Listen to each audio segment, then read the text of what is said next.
Bonjour à tous, je m'appelle Enora Landurin, donc je travaille depuis quasiment 2 ans chez Soprasteria, donc surtout sur des sujets autour d'Unreal et d'Unity, donc on va voir ce que c'est. Et je voulais commencer du coup cette présentation par une vidéo. Donc c'est pas une caméra qui est placée devant un policier, c'est bien un jeu vidéo, donc c'est le jeu vidéo Unrecord, qui est d'ailleurs créé par Dérené, le studio Drama. Et du coup il a un peu choqué le monde par son réalisme. Plusieurs personnes ont dit que c'était faux, c'était pas un jeu vidéo, or que si, du coup. Et il a été créé grâce à Unreal Engine 5. Donc je vais vous présenter qu'est-ce que Unreal et comment, grâce à ça, on peut avoir plutôt un réalisme qu'on peut voir à chaque trailer du coup, de chaque version d'Unreal qui s'améliore à chaque fois. Donc comment on peut avoir ça et comment on peut avoir des projets du coup assez performants grâce aux outils qui sont proposés. Donc déjà Unreal Engine, c'est réalisé par Epic Games. Les premières versions sont sorties dans les années 90, donc pour Unreal Engine 1, et la version 5 est sortie officiellement en 2022. Donc c'est un moteur de jeu. Qu'est-ce qu'un moteur de jeu? Donc c'est un peu comme une boîte à outils qui va permettre aux développeurs d'avoir au même endroit tout ce qui va lui permettre de faire le gameplay, les interactions, le rendu 3D, tout ce qui va être son et animation. Par contre, ce n'est pas un logiciel de modélisation 3D. Vous n'allez pas pouvoir modéliser vos objets avec Unreal. Il faudra utiliser d'autres choses.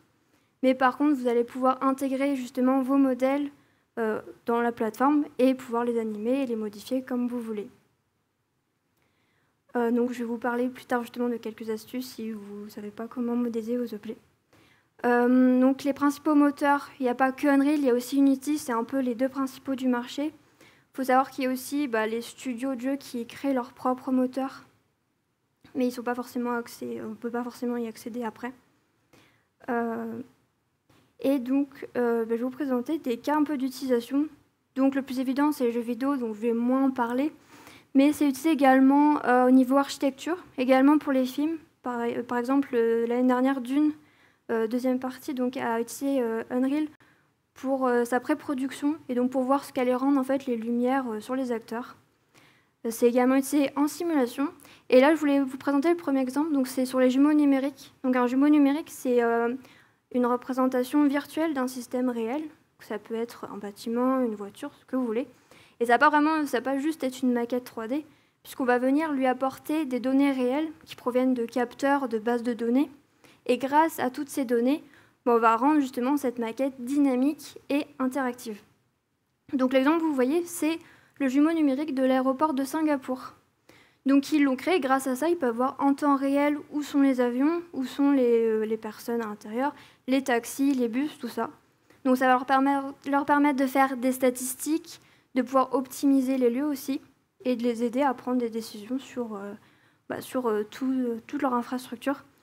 Donc il n'y a pas que l'aéroport Singapour, il y a par exemple aussi la ville de Wellington en Nouvelle-Zélande qui a fait un jumeau numérique de sa ville pour à peu près les mêmes raisons. Autre cas d'utilisation, c'est du coup niveau simulation, ça peut être utilisé en réalité mixte et réalité virtuelle. Donc là, vous avez des exemples, on peut utiliser justement, grâce à la physique qu'on peut créer dans Unreal, pouvoir faire des outils quand même fiables pour faire de la formation en réalité virtuelle. Par exemple, les chirurgiens peuvent justement réaliser des entraînements grâce à ça.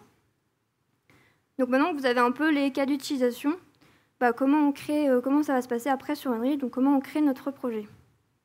Donc il faut savoir qu'on ne nous laisse pas commencer de zéro. Unreal va proposer des templates à la création de vos projets. Donc si vous voulez faire un jeu vidéo, vous allez avoir des templates pour le vidéo. Si vous voulez faire de la réalité virtuelle, vous avez un template où vous branchez votre casque directement et c'est censé marcher. Après, forcément, il faut l'adapter à vos besoins. Et il y a même un projet qui existe si vous voulez faire de la collaboration, du multijoueur, qui vont vous donner qui vont vous créer directement un serveur, comment rejoindre et toutes les interactions en multijoueur qui vont être données. Donc il y a vraiment plein de templates qui existent pour à peu près toutes les problématiques qui existent. Donc une fois qu'on a notre template, comment on code sur Unreal? Pour ça, il y a un peu deux méthodes, le blueprint et le C++. Donc le blueprint, c'est de la programmation visuelle avec des graphes, comme on peut le voir là sur l'image. Donc ça se présente comme un langage normal. Vous avez des fonctions, des variables, vous pouvez mettre des commentaires. Et en fait, vous allez imbriquer des fonctions à la suite les unes des autres pour réaliser votre code, pour réaliser des animations et vos interactions. Donc déjà, c'est visuel. C'est plus facile à apprendre que du C++, même s'il faut des bases de programmation, mais la montée en compétences va être beaucoup plus rapide sur du Blueprint. Ça va être rapide pour créer des interactions, surtout au niveau HM, aussi pour les animations. Et il faut savoir que sur un projet, tout peut être fait en Blueprint, vous n'avez pas forcément besoin de passer par le C++. Mais il y a quand même des côtés négatifs, c'est que du Blueprint, c'est un fichier binaire. Donc si vous voulez le partager par exemple sur Git, il y aura des problèmes si vous avez des conflits. Ça peut aussi devenir très vite complexe et illisible. Donc si quelqu'un essaie de relire derrière un blueprint, des fois c'est la logique est un peu difficile à comprendre. Il peut avoir plein de blueprints donc, qui au final forment un ensemble quand même qui devient grand au bout d'un moment si on ne fait pas des fonctions. Donc ça peut vraiment devenir complexe. Il y aura un exemple tout à l'heure justement où ça devient un peu compliqué. Dans certaines situations, ça peut être moins performant d'utiliser les blueprints, mais dans la majorité des cas, ça ne va pas vraiment se voir. Mais dès qu'on a besoin justement de performance, on peut passer au C++. Notamment si vous avez besoin de faire des calculs complexes mathématiques, il vaut mieux passer par du C++, parce qu'imbriquer du coup des blocs de plus, de fois et de moins, ça devient un peu illisible à la fin si vous voulez maintenir votre code.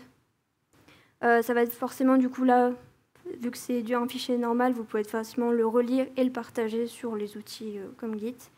Par contre, l'apprentissage est plus long et dans certains cas, même la documentation sur les sites Epic Games n'est pas forcément complète au niveau C++ de temps en temps. Donc là, je vais vous montrer un exemple. Donc, par exemple, on veut bouger un objet en appuyant sur la touche Z. Donc, exemple normalement basique. Donc, en C++, c'est comme ça qu'il faudrait le faire. Donc déjà, il faut que j'ajoute l'input dans les paramètres de mon projet. Donc je vais devoir dire que si j'appuie sur Z, ça va par exemple appeler l'action move forward. Dans mon code, je vais devoir créer la fonction move forward qui va avoir la logique de comment ça va se bouger. Donc là, ça peut être réduit, mais c'est la fonction du haut. Et une fonction qui va dire justement que le move forward va être attaché à la fonction que j'ai créée. Une fois que j'ai créé ça, il faut compiler. Donc sur Visual Studio, si votre projet est quand même assez complexe, ça peut prendre un peu de temps. Du coup, voilà tout ce qu'il faut faire pour juste simplement bouger quelque chose dans votre scène. Alors qu'en Blueprint, c'est juste 4 nœuds à placer et c'est tout. Donc personnellement, la seule fois où j'ai dû créer du code, c'est pour cette démonstration, parce que j'utilise plutôt du Blueprint. Et justement, quand on parle de Blueprint qui devient un peu illisible, donc là on a un exemple où les nœuds partent un peu dans tous les sens, il n'y a pas de commentaires ni de séparation, et ça devient compliqué là si vous voulez relire après et savoir qui fait quoi, bon courage. Maintenant, je voulais voir avec vous des fonctionnalités qui sont proposées sur Unreal Engine 5, donc la dernière version qui est sortie en 2022. Donc ça a vraiment été une version qui a apporté beaucoup d'innovations. Donc je vais vous présenter quelques-unes des fonctionnalités qui ont fait beaucoup de bruit, puisque c'est ce qui est utilisé aujourd'hui dans pas mal de jeux et ce qui va rendre justement, par exemple, Unrecord réaliste. Le premier, ça va être Lumen. Donc Lumen, ça va servir à calculer la lumière globale de votre scène. Donc dans la vie réelle, si vous avez une lampe, donc on va voir les rebonds sur certains matériaux. Si vous avez de l'eau, ça va faire des reflets spécifiques. Donc c'est ce qu'on veut dans un jeu vidéo, que ce soit comme dans la vraie vie. Donc là, vous avez une image donc, avant Lumen et après. Donc on voit les rebonds sont beaucoup plus naturels. On a même un peu de contre-jour. La lumière n'est pas faite pareil dans tous les coins. On a vraiment des coins d'ombre qu'il n'y avait pas avant. Et les reflets sont beaucoup plus réalistes sur les différentes textures. Et il faut savoir aussi que du coup, avant Lumen, il fallait précalculer toutes les lumières en amont. Et maintenant, c'est fait automatiquement. Et si vous avez quelque chose qui va bouger, un objet qui bouge dans votre scène, les ombres et les lumières vont être calculées automatiquement. Ça ne va pas être vous de tout prévoir à l'avance. Donc deuxième fonctionnalité, ça va être Nanite. Donc avant Nanite, il fallait un graphiste pour un seul modèle, par exemple le lapin, qui vous crée différentes versions de ce même modèle. Une version très complexe avec beaucoup de triangles et une version plus simplifiée. En fait, on va avoir plusieurs versions qui sont de plus en plus simplifiées. Donc à quoi ça sert? Si j'ai mon lapin devant ma caméra, il faut qu'il soit beau. Enfin, j'ai envie qu'il soit quand même très détaillé. Alors que s'il est à 100 mètres de moi, s'il ressemble à la dernière image, vous n'allez pas le voir. Sauf que niveau performance, là, ça va être très important pour les calculs. Si vous avez beaucoup d'objets avec beaucoup de triangles à calculer sur une scène, on ne peut pas se permettre d'avoir que des versions très détaillées et on est obligé de passer par des versions comme ça. Donc avant Nanite, je vais avoir un graphiste qui proposait pour un même objet plusieurs versions.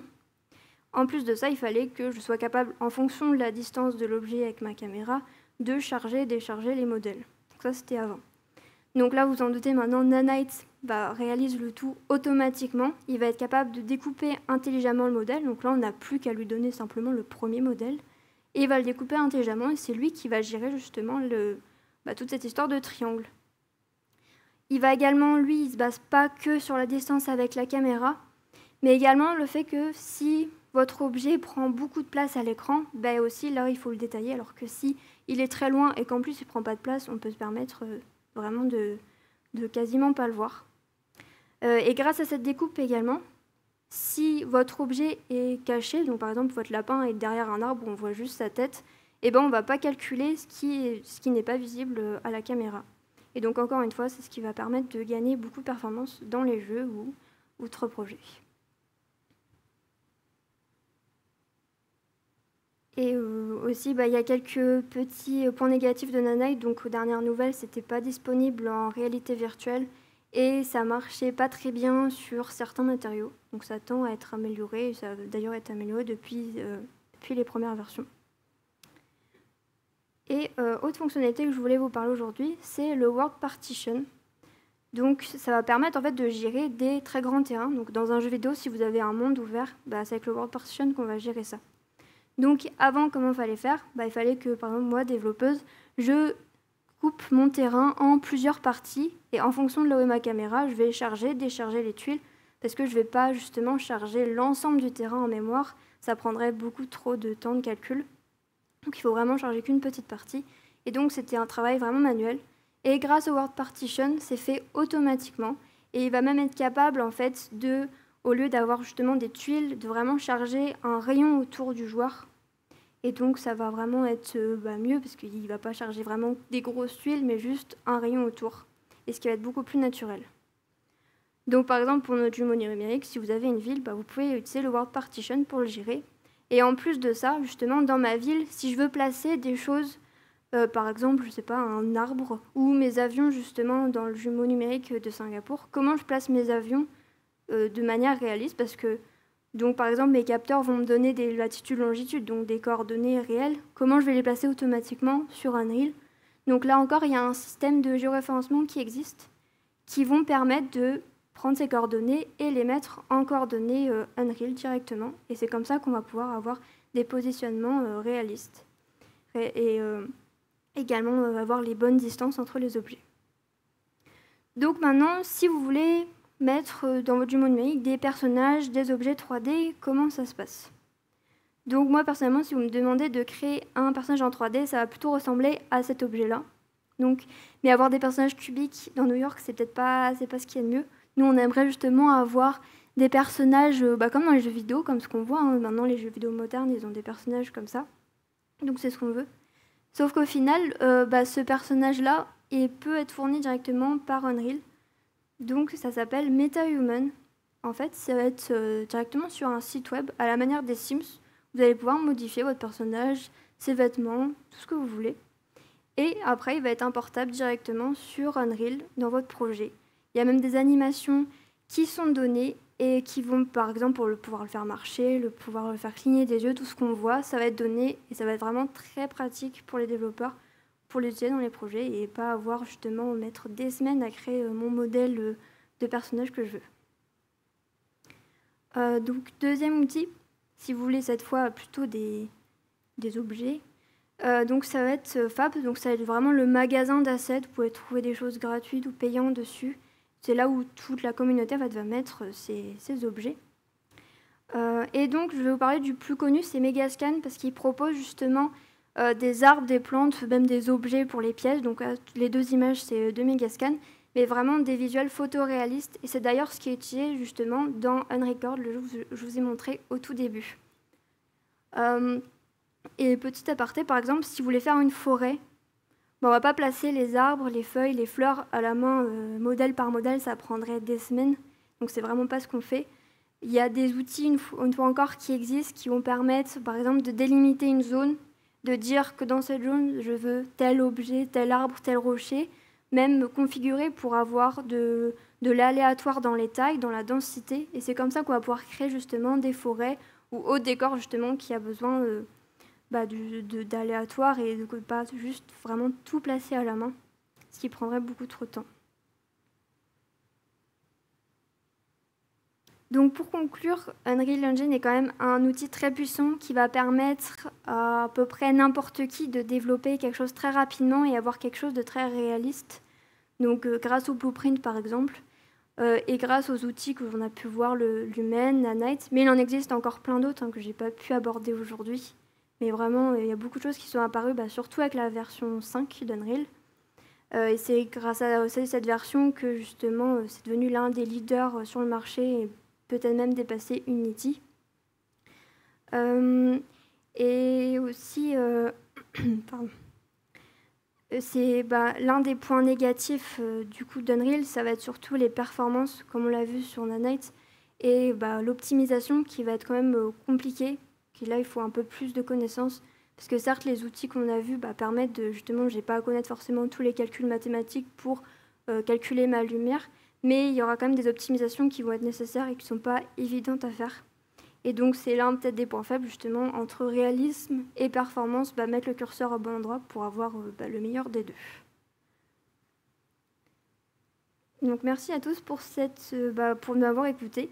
Il y a un QR code si vous voulez donner votre avis sur ce cookie. Si vous avez des questions, n'hésitez pas.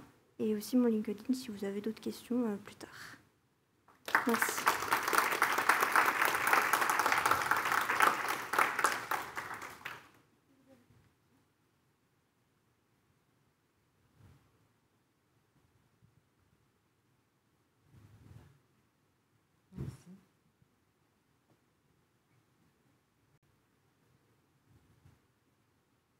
Merci pour la présentation. Donc j'imagine que tu as utilisé Unreal dans des projets. C'est majoritairement sur quel type de projet, quel type d'usage qu'on peut... Du coup, j'utilise côté perso et côté pro. Donc perso plus côté jeux vidéo et côté pro, ça va être plutôt pour de la simulation, pour avoir soit des choses réalistes ou autres. Et surtout aussi pour faire des passages d'Unity à Unreal. Voilà. Au niveau pro? Oui. Ok. Merci. Bonjour et merci beaucoup pour cette présentation très claire et très intéressante. Moi, je ne connais pas forcément bien la 3D, donc j'ai appris plein de choses. Ce que je me demandais, c'est est-ce que ce que vous avez montré nécessite un matériel particulier, carte graphique, quelque chose de particulièrement costaud, ou est-ce que c'est accessible, je pensais même au téléphone ou des choses comme ça? Alors oui, c'est quand même un peu gourmand niveau perf. Donc Epic Games donne la config minimale, mais ils sont quand même assez légers sur ce qu'ils donnent. Il faut quand même une bonne carte graphique, assez de RAM. Ça dépend de ce qu'on veut faire après sur Unreal, mais il faut quand même avoir une machine assez puissante pour le faire.